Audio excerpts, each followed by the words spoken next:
Hello friends, in this video we are going to understand the assessment criteria for IELTS speaking test.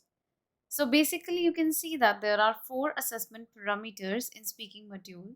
The first one is fluency and coherence. The second is called pronunciation.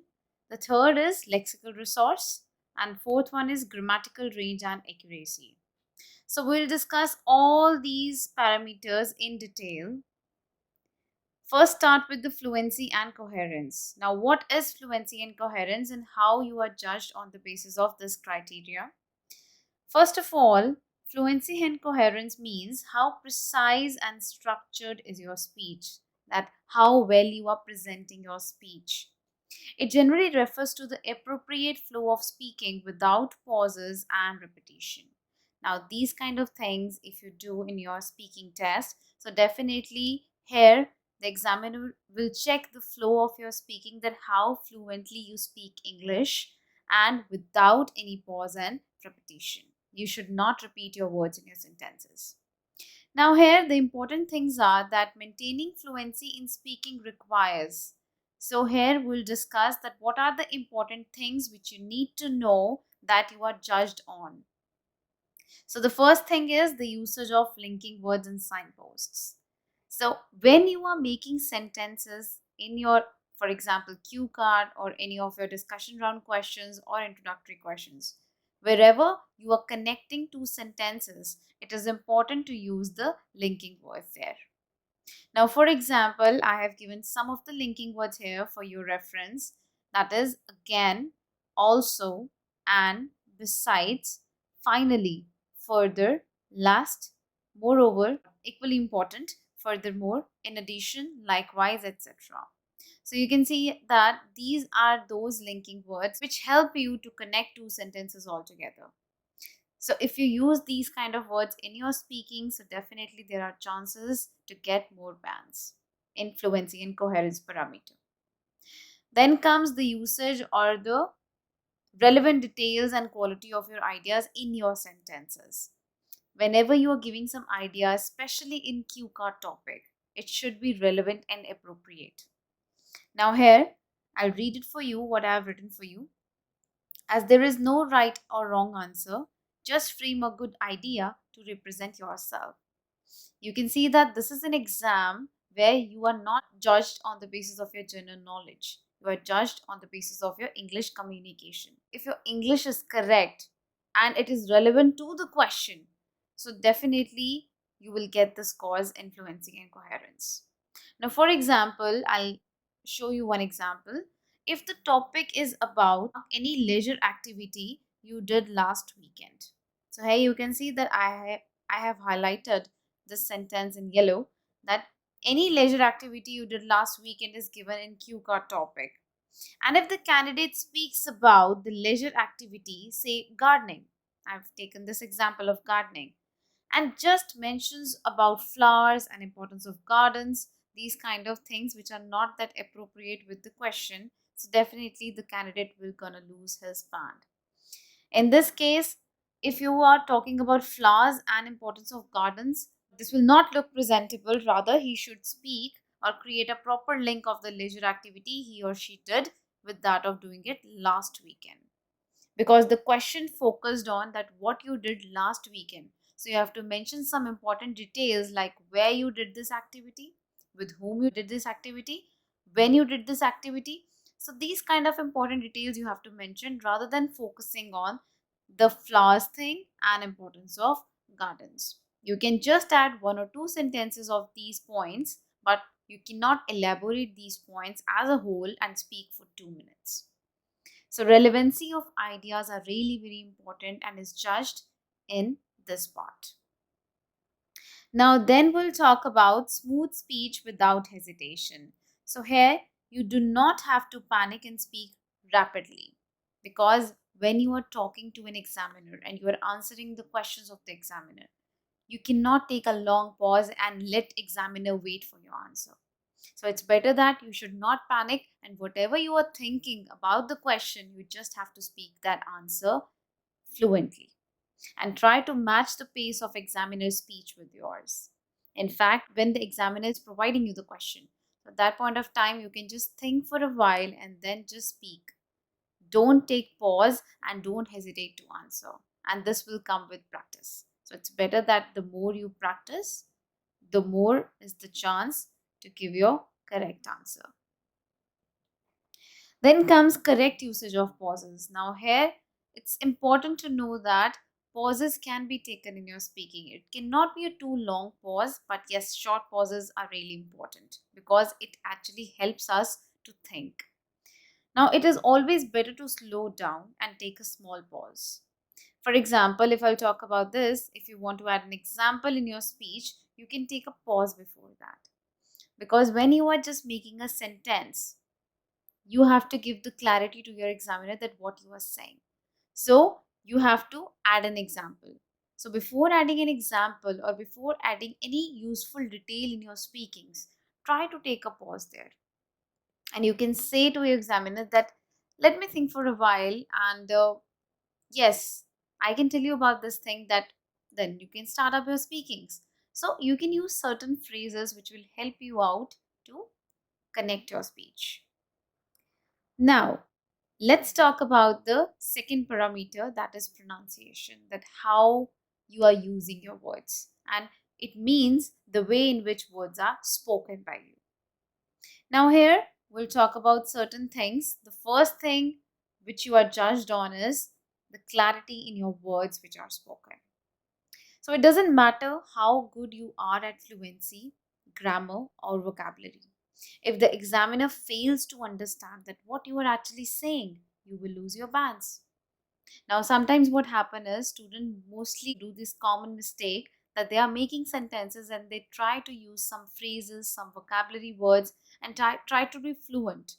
But if the question which is asked to you is not matched up with the answer you are giving, and if examiner did not understand that what you are saying, then definitely there will be deduction of bands. And this happens in pronunciation part, that you are saying some vocabulary words but you are not speaking it appropriately, so you will gonna lose your bands. In that case, you have to practice a lot for each and every word you will use in your sentences.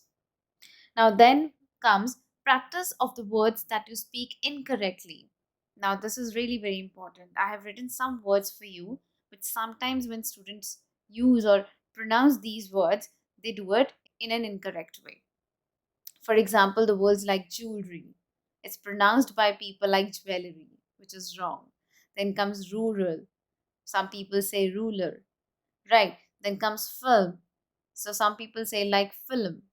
And then comes Wednesday, which is mostly pronounced it like Wednesday. That's purely wrong. You should say Wednesday. So there are a lot of words which students speak incorrectly, and you can practice these words by using it in your communication. Then comes stress on specific words and sentences. Now, somehow when you are speaking your sentences, there are some words which needs to be stressed out. So there are certain words used in a sentence which carry some meaning and are considered important. Now, important words should be stressed on. So those words are called content words. You need to put stress on these words while speaking. So I have written an example for you, that if you are using any noun in your sentence, any verb in your sentence, any adjective, any adverb, always stress those words in your sentence formation. Like, what's noun when you're talking about a person, place, or a thing? For example, if you're talking about a successful person, so you can see that I've seen a lot of successful people in my life, but one of my most favorite of all is Mr. Charles. So here you can see that I've stressed the word Mr. Charles because I'm talking about the successful person I know. So here, when you're using a verb, you have to talk about any action, any state. So then also you can stress out some words. Then comes adjective, when you are describing an object, any person, place, or a thing. For example, if I talk about a person, then you can say that he is a generous person. Now, generous is an adjective, right? So you can stress those words like that. Then comes adverb. Tell us how, where, and when something happens. So when you are talking about some action, when something happens, then also you can stress about some words. Now here I have written a sentence for you just to give you more clarification than how you can stress your words. So here the example says he's going to fly to Chicago next week. So if I use the sentence in a simple way when I'm giving speaking to my examiner, so if I'll say like this, he's going to fly to Chicago next week. So that's not looking really appropriate while I'm speaking. I should have to stress some words to actually engage my examiner in my conversation. So I can say he's going to fly to Chicago next week. Right. So this kind of stress is required when you are pronouncing your words, and you are judged on this parameter if you speak the sentences in this way, which I'm teaching you. Then comes usage of correct intonations. Now, first of all, you need to know what are intonations. Intonations means any rise and fall of your voice in speaking.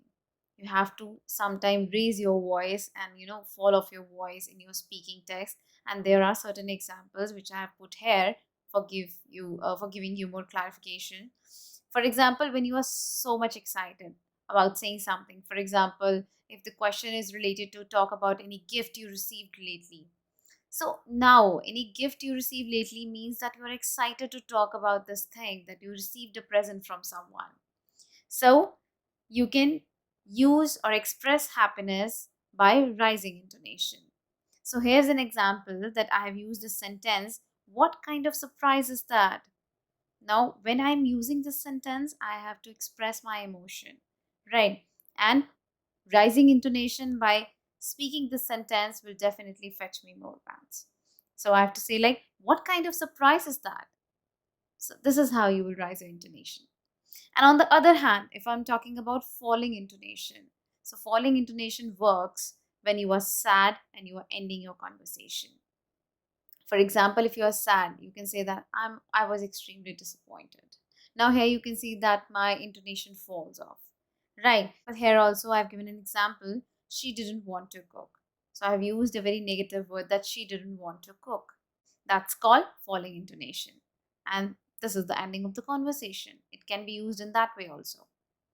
So this is how, when you are having clarity of your words, when you practice a lot while pronouncing your words, when you stress on certain words which needs to be stressed on, and when you're using correct intonations, then definitely you will achieve best bands in your pronunciation part.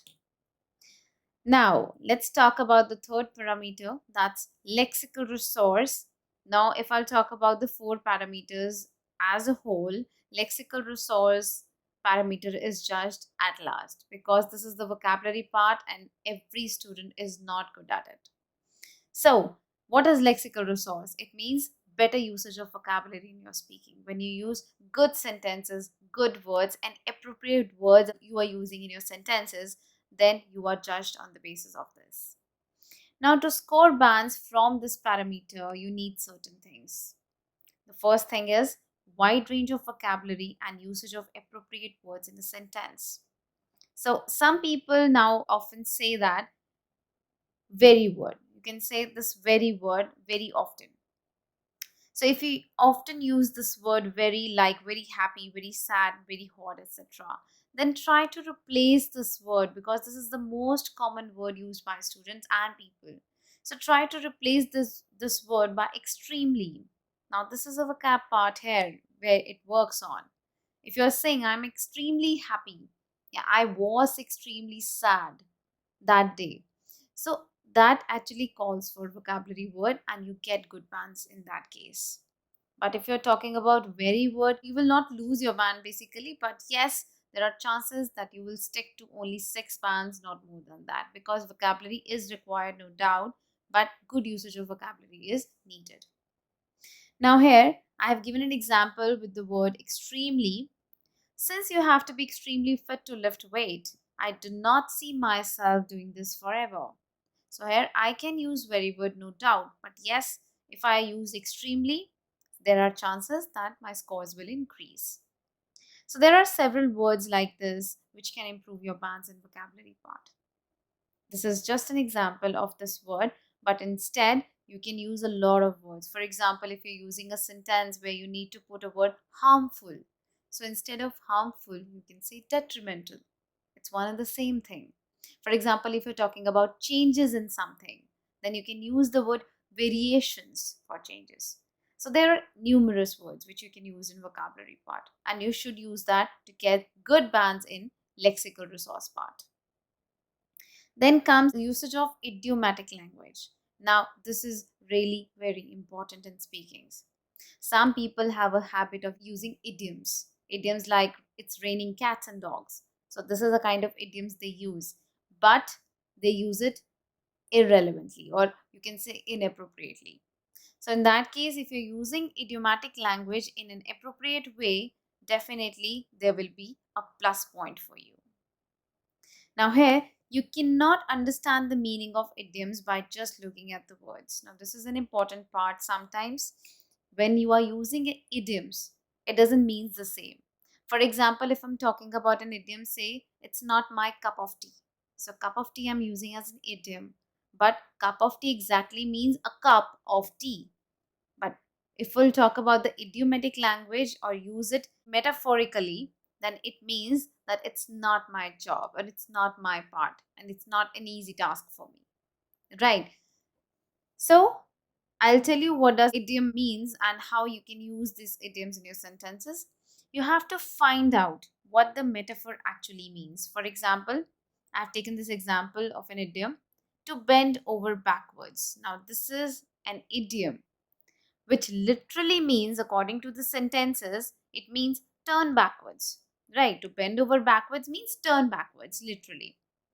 But metaphorically, if I'll talk about, it actually means to try extremely hard.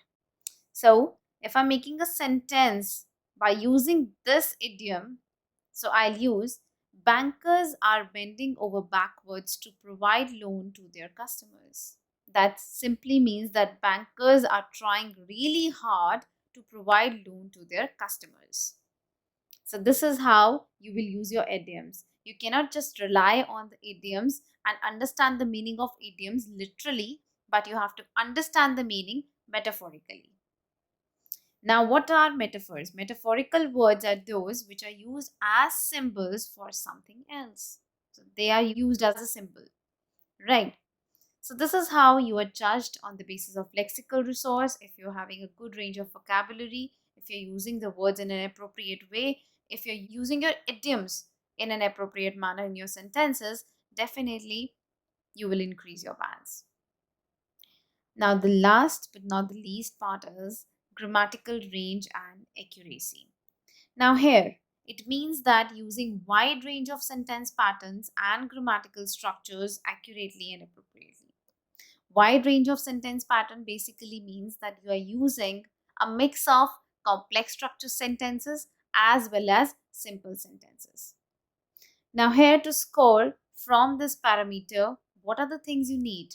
So, the first thing you need is to use more advanced grammatical structure. I've given an example here that you can use direct or indirect speech. You can use passive voice, which is the most appropriate kind of voice which you can use in your sentences. Then comes different tenses. So if you are good at making sentences from indirect speech, for direct speech, for passive voice, different tenses, definitely you will get more bands in grammatical range and accuracy in the GRA part. Now, first of all, I'll tell you what is direct speech and indirect speech. Then we'll move to what are the passive voice sentences, and then we'll talk about the different tenses. Right. So the first thing is direct or indirect speech. Now, what is direct speech? It repeats that the exact words with the quotation marks what the other person has said to me. For example, if I'm talking about the direct speech, I use a sentence, my father is a businessman, he said.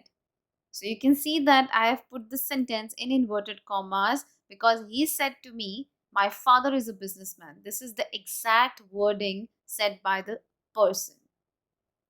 But if I talk about the indirect speech, what does this mean? It means or it may change the tense of words and has reporting verbs such as say, ask, and tell. Now, if I have to convert this sentence into indirect speech, then how it will change? In indirect speech, it will be he said. Now here you can see that this word will come in the front. He said that his father was a businessman. I'm talking about the indirect part, so I'll say he said that his father was a businessman. But in direct, it will be my father was a businessman, he said. Now you can see the difference. But in speakings, it is more appropriate to use indirect speech, because when you're using indirect speech, there are chances to get good bands in that part. But if you're using direct speech, that will relate to an exact conversation that you had with the other person, which is not good for you. So I will recommend all the students to use indirect speech instead of direct speech, because direct speech is not at all attractive. But yes, using indirect speech or sentences in your formations of sentences, so definitely it looks more attractive. So let's talk about the second thing, which is usage of passive voice sentences. Now you know that there are two kind of voices in English. One is active voice, second is passive voice. And most of the time, it's better to use the indefinite tense, that's simple past or simple present tense. So let's have a look at this tense. So we'll talk about the past tense first. So if you are using active voice, you simply use the subject and then you use verb's second form and then object. So now here, if I'm making a sentence, Tom painted the entire house. So this is an active voice. So here you can see Tom is my subject. Painted is a verb form, which I've used the second form of verb. The entire house. Now house is an object. So you can see the sentence will be used like this, but it is always recommended to use passive voice in your speakings. For example, this is the thing where I have changed the sentence, active voice sentence, into passive. That means the entire house was painted by Tom. My object comes first, then I used was verb plus verb's third form, then I used by, then at last I used the subject. So you can say this is the simple opposite of active voice, where I've used object first and subject in the last. So if I'll talk about the present tense, whatever is happening today. So you can see that there is no such difference. Basically, you will use subject at first and object at last in present tense active voice. But here you can see that verbs second form is used in past tense, but here in active voice you use verbs first form plus s and es. For example, he. Now he is the subject. Opens is verb's first form plus I used s. The door. Door is object. So here you can see he opens the door as the sentence in active voice. But again, it's better to convert into passive voice and use the sentence like this. The door, that is object, is opened by him, that is subject. This is the opposite of active voice. And here I've used is opened by. That means is mr you can use plus verb's third form plus by. So these are the sentences. You can have a look on these. Now let's check out the usage of different tenses, that's past, present, future, according to the demand of the question.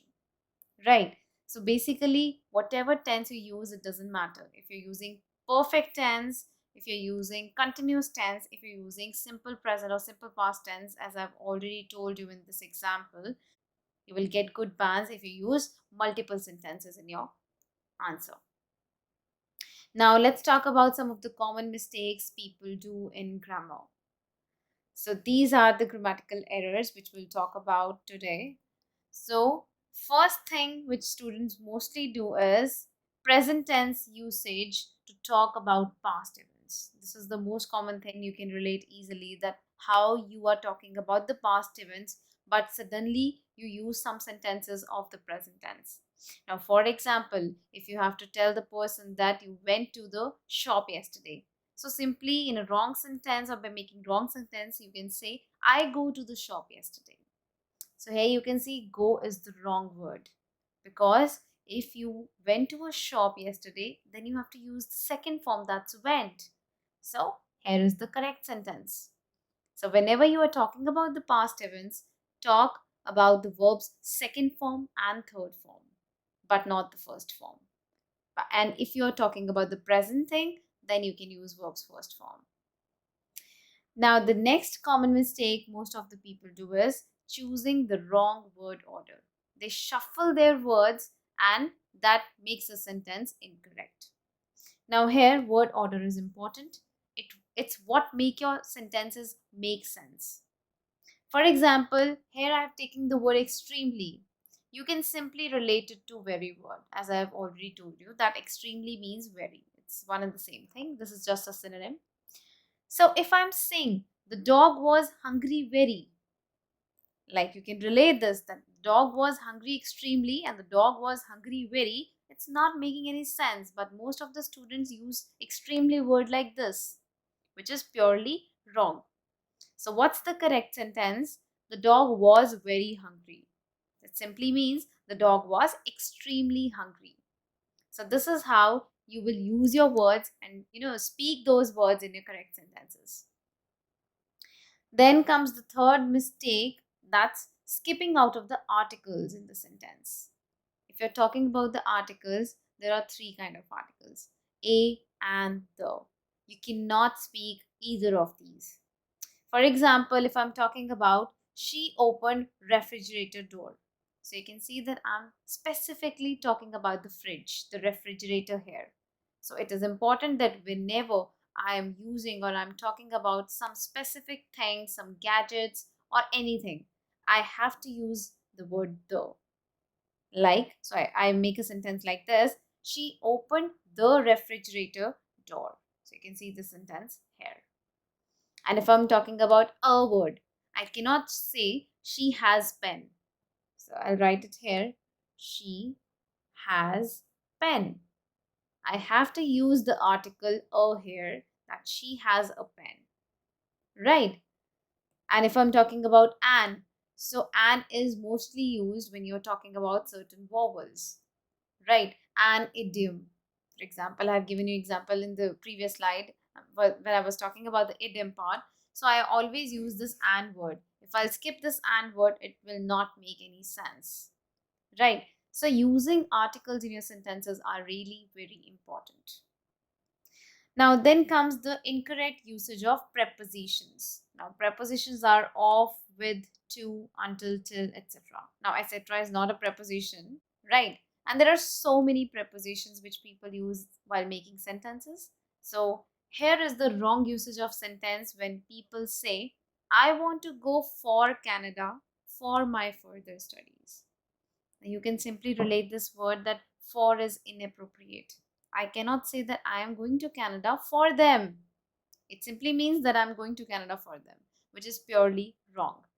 So what can be the correct sentence and how the preposition will change here? I want to go to Canada for my further studies. That simply means that I have this urge, I have this need for going to Canada for doing my studies. So this is the correct usage of prepositions, and you have to focus on the preposition part as well while making sentences. Now comes the last but not the least thing, that is using wrong form of a verb. Now here in the present tense, some people use have word. Now you need to know how or when you need to use this word. So have is used for I, you, we and they, and all the plural nouns. When you're talking about one, you can say two or more person, right? Then you can use have word. Simply you can understand from this thing that when you're using this plural nouns, you can use this word have. And when I'll talk about this word has, when it is used when you're talking about one person, that's he. Now he is one. When you're talking about two men, then it becomes they. So with they you will use have, but for he you will use has. Same with the case of she. She is again one girl, but if there are two girls, they'll become they, right? And then comes it. It is for one thing, right? So you can use has word with all the singular nouns. So with plural, you can simply understand this concept. When you're using plural nouns, you have to use have. When you're using singular noun, you can use has. So I had a sentence for you. She have a beautiful smile. Now this is a wrong sentence because she here is singular.